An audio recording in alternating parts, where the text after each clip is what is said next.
Centrāla tirgus, dzelzceļa stacija, tuneļi, lielveikali un citas vietas, kur parasti ir liela burzma, ir kabatzagļu iecienītākās darbības vietas. Toties vasaras periodā, kad dodamies atvaļinājumos, palielinās zādzību skaits no dzīvokļiem un privātmājām. Kā justies droši ne tikai uz ielas, bet arī mājās? Kas rūpējas par mūsu drošību ikdienā? Latvijā ir neskaitāmas apsardzes firmas, kas palīdz veicināt drošību dažādos veidos, nodrošinot fizisko apsardzi, tehnisko apsardzi, signalizācijas un citus pakalpojumus. Latvijā lielākie apsardzes uzņēmumi nodibinājuši drošības nozares kompāniju asociāciju. Ciešā sadarbībā ar valsts institūcijām tiek risināti jautājumi apsardzes pakalpojumu nozarē taisnīgas konkurences nodrošināšanai. Asociācijas dibinātāji ir uzņēmumi akciju sabiedrība G4S Latvija un Sijā Grifs AG, taču asociācija ir atvērta ik vienam apsardzes nozares uzņēmumam, kam rūp ilgtspējīga apsardzes nozares attīstība.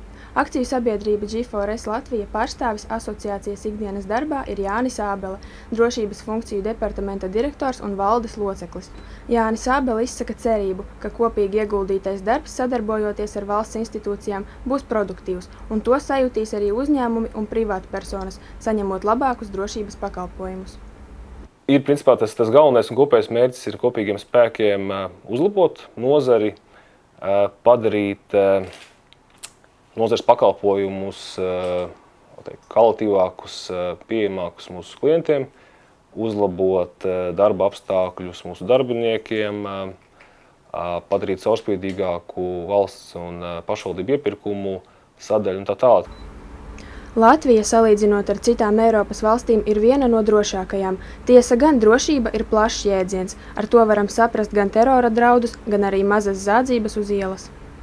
Ja mēs salīdzinām Latviju Baltijas kontekstā un skatāmies, piemēram, tās pašas zādzības un tirdzniecības vietām, tad mēs varam teikt, ka mēs esam vienlīdzīgi, kad visās trijās Baltijas valstīs tas ir apmēram viens līmenis.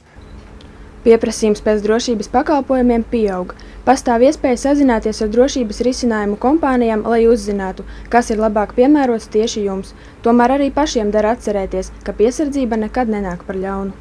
Straujiem soļiem tuvojās rudens, bet nejaukais laiks zagļus nekādi neietekmē.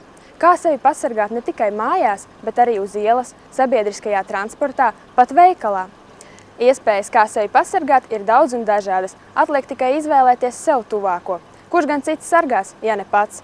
Arta Avena, Sandris Dreimanis, speciāli TV meistarības skolai.